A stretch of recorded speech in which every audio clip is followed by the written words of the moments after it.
Esther, chapter 6. On that night could not the king sleep, and he commanded to bring the book of records of the Chronicles, and they were read before the king. And it was found written that Mordecai had told of Bigthana and Teresh, two of the king's chamberlains, the keepers of the door, who sought to lay hand on the king Ahasuerus. And the king said, "What honor and dignity hath been done to Mordecai for this?" Then said the king's servants that ministered unto him, "There is nothing done for him." And the king said, "Who is in the court?" Now Haman was come into the outward court of the king's house to speak unto the king to hang Mordecai on the gallows that he had prepared for him.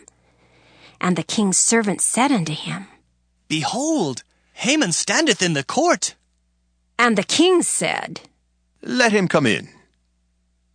So Haman came in, and the king said unto him, "What shall be done unto the man whom the king delighteth to honor?" Now Haman thought in his heart, To whom would the king delight to do honor more than to myself?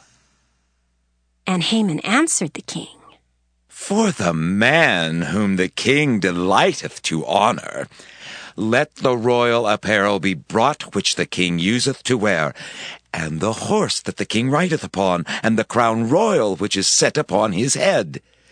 And let this apparel and horse be delivered to the hand of one of the king's most noble princes, that they may array the man withal whom the king delighteth to honor, and bring him on horseback through the street of the city, and proclaim before him, Thus shall it be done to the man whom the king delighteth to honor. Then the king said to Haman, "Make haste, and take the apparel and the horse as thou hast said, and do even so to Mordecai the Jew that sitteth at the king's gate. Let nothing fail of all that thou hast spoken." Then took Haman the apparel and the horse, and arrayed Mordecai, and brought him on horseback through the street of the city, and proclaimed before him, Thus shall it be done unto the man whom the king delighteth to honor. And Mordecai came again to the king's gate. But Haman hasted to his house mourning and having his head covered. And Haman told Zeresh his wife and all his friends everything that had befallen him.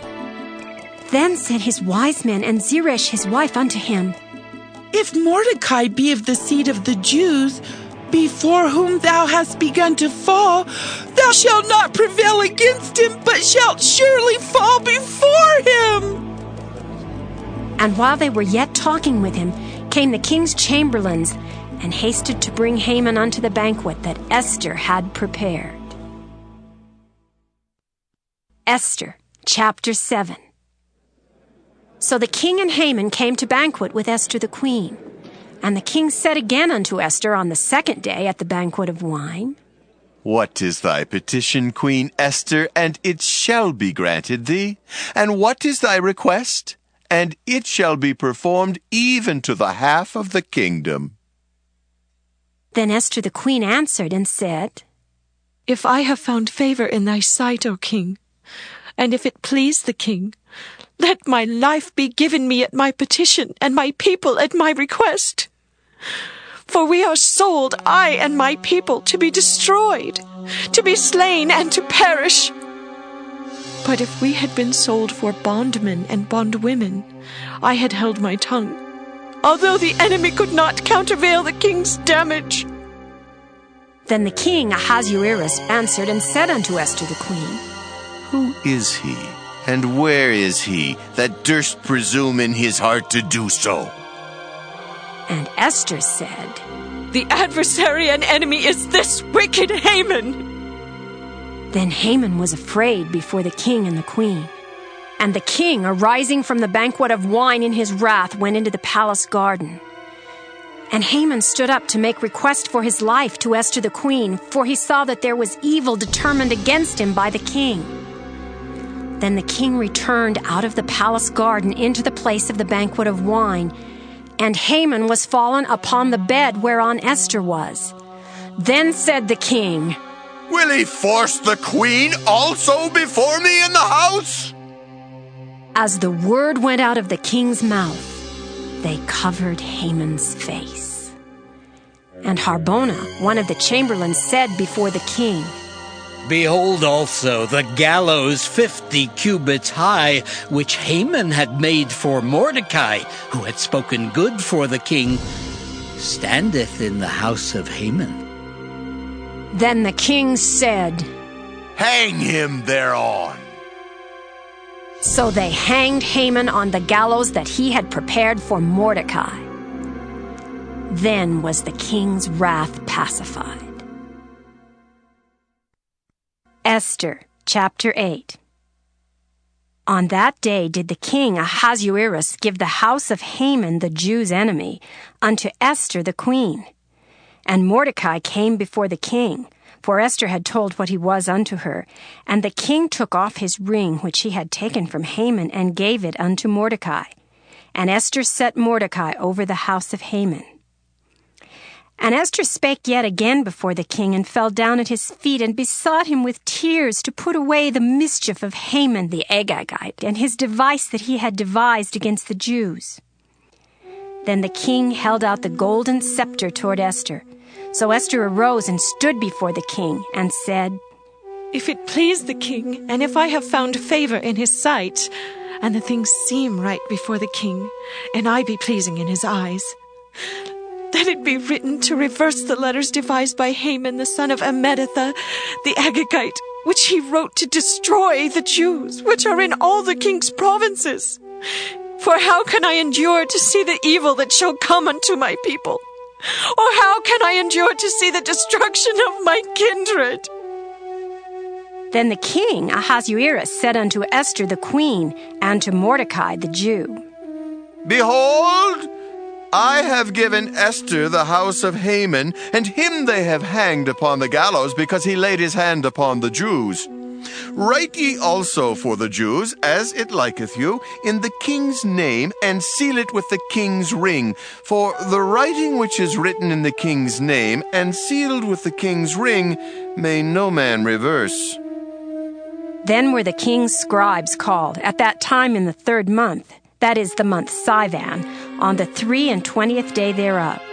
And it was written according to all that Mordecai commanded unto the Jews, and to the lieutenants and the deputies, and rulers of the provinces which are from India unto Ethiopia, and 127 provinces, unto every province according to the writing thereof, and unto every people after their language, and to the Jews according to their writing, and according to their language. And he wrote in the king Ahasuerus' name, and sealed it with the king's ring, and sent letters by posts on horseback, and riders on mules, camels, and young dromedaries, wherein the king granted the Jews which were in every city to gather themselves together, and to stand for their life, to destroy, to slay, and to cause to perish all the power of the people and province that would assault them, both little ones and women, and to take the spoil of them for a prey upon one day in all the provinces of King Ahasuerus, namely upon the 13th day of the 12th month, which is the month Adar. The copy of the writing for a commandment to be given in every province was published unto all people, and that the Jews should be ready against that day to avenge themselves on their enemies. So the posts that rode upon mules and camels went out, being hastened and pressed on by the king's commandment. And the decree was given at Shushan, the palace. And Mordecai went out from the presence of the king in royal apparel of blue and white, and with a great crown of gold, and with a garment of fine linen and purple. And the city of Shushan rejoiced and was glad. The Jews had light and gladness and joy and honor. And in every province and in every city whithersoever the king's commandment and his decree came, the Jews had joy and gladness, a feast and a good day. And many of the people of the land became Jews, for the fear of the Jews fell upon them. Esther, chapter 9. Now in the 12th month, that is the month Adar, on the 13th day of the same, when the king's commandment and his decree drew near to be put in execution, in the day that the enemies of the Jews hoped to have power over them, though it was turned to the contrary, that the Jews had rule over them that hated them. The Jews gathered themselves together in their cities throughout all the provinces of the king Ahasuerus to lay hand on such as sought their hurt. And no man could withstand them, for the fear of them fell upon all people. And all the rulers of the provinces and the lieutenants and the deputies and officers of the king helped the Jews, because the fear of Mordecai fell upon them. For Mordecai was great in the king's house, and his fame went out throughout all the provinces, for this man Mordecai waxed greater and greater. Thus the Jews smote all their enemies with the stroke of the sword, and slaughter and destruction, and did what they would unto those that hated them. And in Shushan the palace the Jews slew and destroyed 500 men. And Parshandatha, and Dalphon, and Aspatha, and Poratha, and Adaliah, and Aridatha, and Parmashta, and Arizai, and Aridai, and Vajezatha, the 10 sons of Haman, the son of Hammedatha, the enemy of the Jews, slew they. But on the spoil laid they not their hand. On that day the number of those that were slain in Shushan the palace was brought before the king. And the king said unto Esther the queen, The Jews have slain and destroyed 500 men in Shushan the palace, and the 10 sons of Haman. What have they done in the rest of the king's provinces? Now, what is thy petition, and it shall be granted thee? Or, what is thy request further, and it shall be done? Then said Esther, If it please the king, let it be granted to the Jews which are in Shushan to do tomorrow also according unto this day's decree. And let Haman's 10 sons be hanged upon the gallows. And the king commanded it so to be done. And the decree was given at Shushan, and they hanged Haman's 10 sons. For the Jews that were in Shushan gathered themselves together on the 14th day also of the month Adar, and slew 300 men at Shushan. But on the prey they laid not their hand. But the other Jews that were in the king's provinces gathered themselves together, and stood for their lives, and had rest from their enemies, and slew of their foes 75,000. But they laid not their hands on the prey. On the 13th day of the month Adar, and on the 14th day of the same, rested they, and made it a day of feasting and gladness. But the Jews that were at Shushan assembled together on the 13th day thereof, and on the 14th thereof, and on the 15th day of the same they rested, and made it a day of feasting and gladness. Therefore the Jews of the villages that dwelt in the unwalled towns made the 14th day of the month Adar a day of gladness and feasting, and a good day, and of sending portions one to another. And Mordecai wrote these things, and sent letters unto all the Jews that were in all the provinces of the king Ahasuerus, both nigh and far, to establish this among them. They should keep the 14th day of the month Adar, and the 15th day of the same yearly, as the days wherein the Jews rested from their enemies, and the month which was turned unto them from sorrow to joy, and from mourning into a good day. They should make them days of feasting and joy, and of sending portions one to another, and gifts to the poor. And the Jews undertook to do as they had begun, and as Mordecai had written unto them, because Haman the son of Hammedatha the Agagite, the enemy of all the Jews, had devised against the Jews to destroy them, and had cast pure, that is, the lot, to consume them and to destroy them. But when Esther came before the king, he commanded by letters, His wicked device, which he devised against the Jews, should return upon his own head, and he and his sons should be hanged on the gallows. Wherefore they called these days Purim, after the name of Pur.